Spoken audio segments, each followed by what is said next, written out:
नमस्कार मित्रांनो, उन्हाळा जसजसा संपायला लागतो आणि आकाश काळ्या ढगांनी भरून जातो, तसा कोकिळे आणि पावसासोबत आणखी एक पक्षी आपल्या सुरेल आवाजाने आपल्या सर्वांचे लक्ष वेधून घेतो.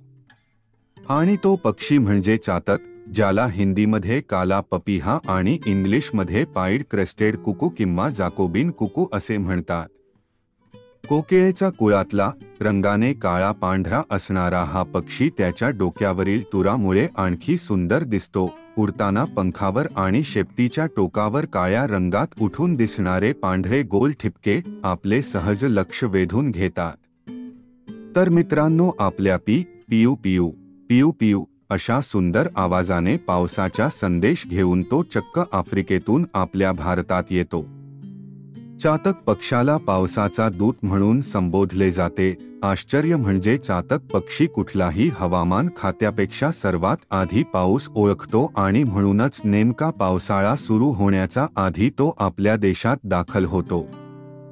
चातकाला भारतीय लोककथांमध्ये अत्यंत महत्त्वाचे स्थान आहे. त्यापैकी तो फक्त पावसाचे पाणी पिऊन आपली तहान भागवतो, ही तर खूप प्रसिद्ध लोककथा आहे. पण मित्रांनो, ही गोष्ट पूर्ण सत्य नाही आहे. चातक पक्षी आपल्याकडे आफ्रिकेतून पावसाचा सुरुवातीला स्थलांतर करून येतो आणि सप्टेंबर-ऑक्टोबर मध्ये पाऊस माघारी फिरल्यानंतर तो पुन्हा आपल्या मूळ स्थानी परत जातो. तो फक्त वर्षातून 4-5 महिने आपल्या दृष्टीला पडतो आणि नेमका त्यावेळेस पावसाळा असतो, म्हणून तो पावसाची वाट पाहत राहतो आणि पाऊस पडल्यानंतर हवेतल्या हवेत पावसाचे पाणी पितो, अशी लोककथा निर्माण झाली आहे. तर मित्रांनो, तुमच्या भागात जर तुम्हाला चातक पक्षी दिसला तर तुम्ही थोडा वेळ काढून त्याचे निरीक्षण करा आणि बघा तो जमिनीवर उतरून पाणी पितो किंवा नाही. आणि हो, व्हिडिओ लाईक आणि चॅनलला सबस्क्राईब करून मला कमेंट्स करायला विसरू नका. धन्यवाद.